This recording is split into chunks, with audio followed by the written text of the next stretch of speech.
प्यारे मित्रों, आज पुनः बात कर रहे हैं क्लास 10th के मैथ सेशन में लेसन नंबर 4 में क्वाड्रेटिक क्वेश्चन या द्विघात समीकरण, और उसमें हम आज लास्ट एक्सरसाइज पे बात करेंगे।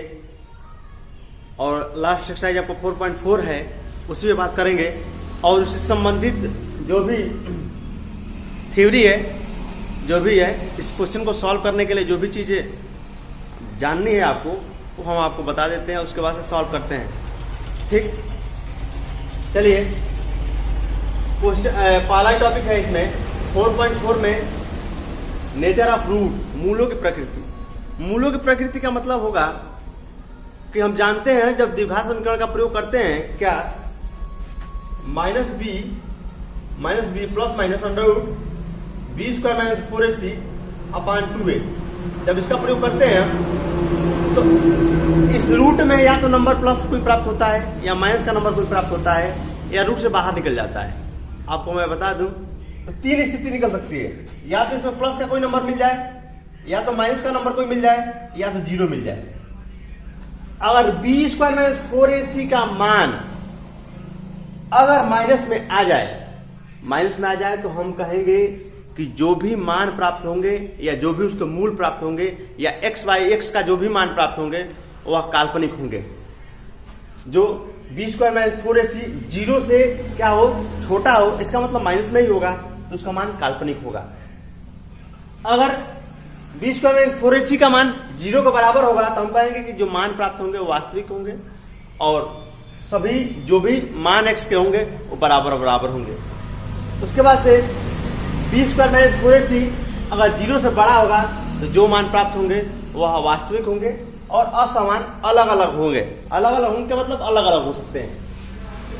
इसी संदर्भ में हम पहले ही क्वेश्चन में बात करेंगे। अब पहला क्वेश्चन आपका क्या कह रहा है, पहला क्वेश्चन कह रहा है निम्न द्विघात समीकरणों के मूल की प्रकृति ज्ञात कीजिए, मूलों का अस्तित्व हो तो अस्तित्व का मतलब अस्तित्व चेक करना है। इसमें हम इसी प्रयोग करेंगे। बी स्क्वायर माइनस 4ac, ए इक्वल हमको मिल गया इसमें 2, बी इक्वल मिल गया -3 और सी इक्वल मिल गया 5। रखिए इसमें तो -3 का स्क्वायर -4 इंटू ए का मान क्या है 2 और सी का मान 5, 3 3 के 9 -5 2 10 4 40 -31। हम कहेंगे कि जो मान प्राप्त हो बी स्क्वायर माइनस 4ac का जो मान प्राप्त हो रहा है यह निगेटिव आ रहा है, या कहेंगे यह मूल काल्पनिक होंगे। सीधे सीधे बात बताना है। दूसरे क्वेश्चन में बात कर लेते हैं। दूसरे पे भी बी स्क्वायर माइनस 4ac लगाएंगे। ए का मान आपको मिल गया 3, बी का मान मिल गया आपका -4√3 और सी का मान आपको मिल गया 4। अब रखिए इसमें -4√3 का होल स्क्वायर -4a का मान कितना है 3 और सी का मान आपका 4। तो 4 चौको 16 3 48, 48 माइनस 4 चौको 16 3 48 आ रहा है 0। हम कहेंगे 0 आ रहा है। जब 0 आएगा हम कहें, अभी बताएंगे ना कि माइनस में आएगा तो काल्पनिक होगा, 0 के बराबर होगा तो हम कहेंगे वास्तविक होगा और समान होगा। तो हम कहेंगे दोनों मूल समान होंगे और वास्तविक होंगे, वास्तविक और समान होंगे। इतनी बातें समझ में आई। चलिए तीसरे क्वेश्चन में बात कर लेते हैं। तीसरा बी स्क्वायर माइनस 4ac पर काम करेंगे। ए का मान आपको मिल गया 2, बी का मान मिल गया -6 और सी का मान मिल गया आपका 3। रखिए तो b -6 का स्क्वायर -4a का मान कितना है 2 और सी का मान 3, 6 36 माइनस 4 9 8 3 24, तो ये हो जाएगा आपका 2, 12 बचा, आपका 12 प्राप्त हो गया। इसका मतलब ये कह सकते हैं कि जब 12 प्राप्त हो रहा है तो हम कहेंगे कि यह प्लस में आ रहा है, तो प्लस में आ रहा है तो कहेंगे यह मान जो होंगे वास्तविक होंगे और असमान होंगे। इससे पता चल रहा है कि जो भी x का मान प्राप्त होगा वो प्लस में कोई नंबर प्राप्त होगा और अलग अलग नंबर होगा।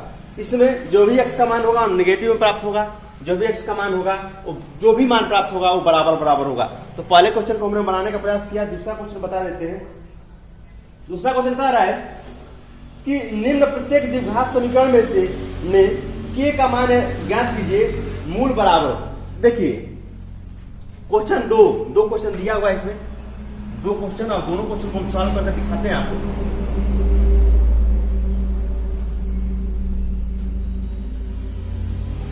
दोनों क्वेश्चनों को सॉल्व करके हम आपको दिखाते हैं। क्वेश्चन कह रहा है कि दो क्वेश्चन दिया हुआ है, पहला 2 पॉइंट, दूसरे का पहला 2x² माइनस नहीं plus kx plus 3 equal to 0, और दूसरे का दूसरा kx x minus 2 plus 6 equal to 0। कह रहा है कि दोनों मूल बराबर हैं, दोनों मूल बराबर हैं, तो दोनों मूल बराबर है मतलब समान है। इसका मतलब यह है कि फॉर्मूला ये अप्लाई होगा, b² minus 4ac equal to 0 प्राप्त, यह फॉर्मूला अप्लाई होगा क्योंकि मूल बराबर है। अब देखिए a बराबर हमको मिल गया 2, b बराबर मिल गया हमको k, और c बराबर मिल गया 3। देखिए अब रखिए इसके बराबर रखिए, b का मान हमको k का स्क्वायर माइनस 4, a का मान 2 और c का मान 3 इक्वल टू 0। k स्क्वायर 4 3 12 दुना 4 3 12 और 12 दुना 24 माइनस 24 इक्वल टू 0। इसको इधर ले लीजिए, k स्क्वायर मिल जाएगा हमको प्लस में 24, तो हमको मिलेगा k बराबर मिल जाएगा अंडर रूट में 24, तो 2 दूना 4 और 4 छक्के 24, तो 2 अंडर रूट 6 बाहर निकल जाएगा इसका, k का मान हमको बस इतना ही करना था, बस k का मान हम कह रहे हैं कि इसमें कि दोनों मूल बराबर हैं। जब बराबर होंगे तो किसके बराबर कंपेयर करेंगे, रख के हम 0 के बराबर कंपेयर करेंगे, 0 के बराबर कंपेयर करके रखा तो हमको प्राप्त मिल गया k का मान इतना। इसमें भी वही स्थिति है, लेकिन पहले इसको मल्टीप्लाई करा लेते हैं, kx² minus 2kx plus 6 equal to 0। अब समझ में आएगा। अब इसमें भी मूल बराबर है, b² 4ac इक्वल टू 0 के बराबर कंपेयर इसको मेल करना है। a का मान आपको मिल गया k, b का मान मिल गया माइनस 2k, और c का मान मिल गया आपका 6। अब इसको रखिए इसमें, माइनस 2k का होल स्क्वायर माइनस 4a का मान आपको मिल गया k, और c का मान आपको मिल गया 6 इक्वल टू 0। 2 दूना 4k² माइनस 4 छक्के 24 के इक्वल टू 0। इसको इधर लाएंगे, 4k² इक्वल, एक काम करते हैं, चलिए इक्वल करते हैं 24k। अब एक काम करते हैं, 4k 24k, एक इस k से k कटेगा एक, तो 4k इक्वल 24, 4 कटेगा, 4 छक 24, तो k का मान आपको मिल गया 6। तो क्वेश्चन नंबर दूसरा भी हमने बताने का प्रयास किया, और इसमें k का मान पूछ रहा था कि दोनों का मूल बराबर हो, तो इसको सॉल्व करें आप। चलिए अगला क्वेश्चन, 3 क्वेश्चन और दिया हुआ है न्यूमेरिकल क्वेश्चन, उस पर हम बात करते हैं। चलिए अगला क्वेश्चन क्या कह रहा है, ध्यान दीजिएगा।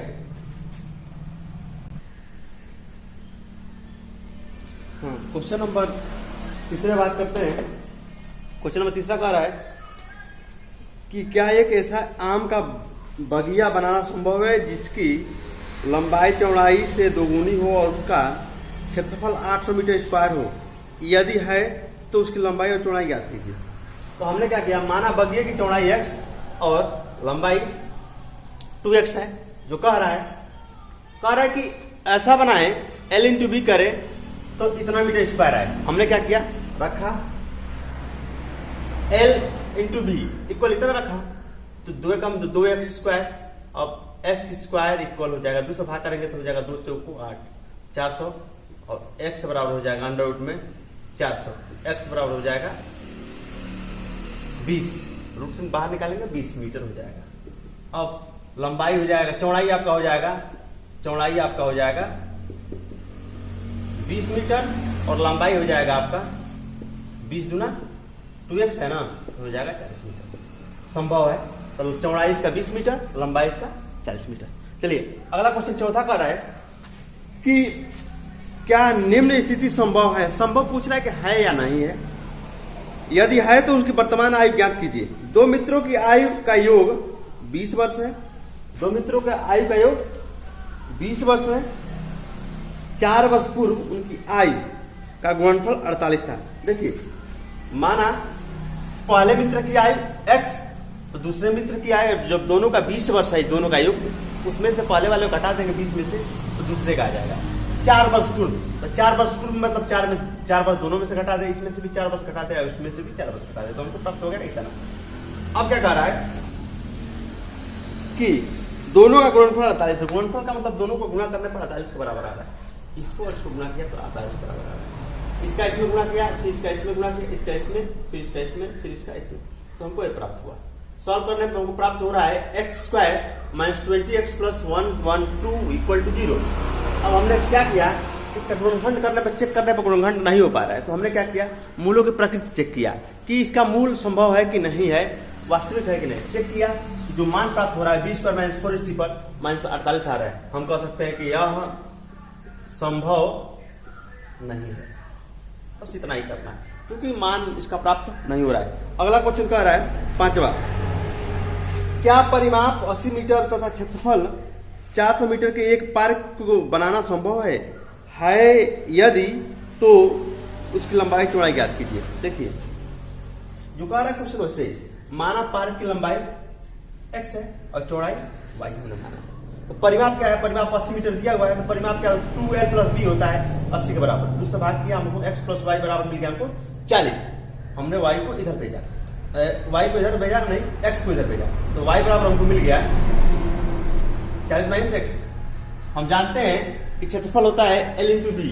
l मतलब दिया है x और b दिया y, x इंटू y, जो क्षेत्रफल दिया हुआ, क्षेत्रफल कह रहा है कि 400 metre square, l into B करेगा तो 400 मीटर स्क्वायर होगा। और 400 मीटर स्क्वायर में हमने क्या किया कि y का मान इसमें रख दिया, y का मान हमको मिला 40 माइनस x। अब हमने मल्टीप्लाई कराया 40x और हो जाएगा माइनस एक्स स्क्वायर बराबर 400। इसको हमने उठा के इधर लाया, तो अभी हो जाएगा प्लस, हो जाएगा माइनस, तो X square minus 40x plus 400 equal to 0। हमने इसको फैक्टर कर लिया, 20 20 में तोड़ लिया, माइनस 20 और माइनस 20 माइनस 40, अब 20 20 गुणा कराएगा तो 400 प्लस में हमने इसको मल्टीप्लाई कराया, तो जस्ट इसमें हमने x कॉमन किया, फैक्टर में हमको मिला x plus 20x minus 20x minus 20, x का मान हमको 20 मिल गया, x का मान हमको 20 मिल गया। तो हम कह सकते हैं कि x का मान जब 20 मिला हमको, x plus Y equal to 40 है, तो x का मान हमको 20 जब हमको मिला, जब x का मान जब रखेंगे तो हमको मिल गया क्या, x का मान 20 और y का मान 20। हम कह सकते हैं कि लंबाई भी इसका क्या है 20 है और चौड़ाई भी इसका 20 है, अतः यह पार्क जो है वर्गाकार होगा। हमें कह सकते हैं कि इसमें आयत नहीं होगा, मतलब स्क्वायर के रूप में होगा। यार प्यारे मित्रों, हमने इसको कंप्लीट करने का प्रयास किया, सभी क्वेश्चन को। लेसन नंबर हमने 4 कंप्लीट किया। अगला को लेसन आपका होगा लेसन नंबर 5, जो क्या बोलते हैं सीक्वेंस और श्रेणी से संबंधित होगा। तो आपको बातें अगर समझ में नहीं आ रही तो कमेंट के माध्यम से बताएं क्या दिक्कत आपको हो रही है, और इसको ज़्यादा से ज़्यादा शेयर करें। हमारा प्रयास यही है कि हम सभी क्वेश्चनों को सॉल्व करके और हम आपको दें, ताकि आपको कहीं भी कोई दिक्कत अगर हो तो उसको देख करके और आप आगे बढ़ें, और यही हमारा प्रयास है। और इसको ज़्यादा से ज़्यादा शेयर और लाइक वगैरह करें। धन्यवाद।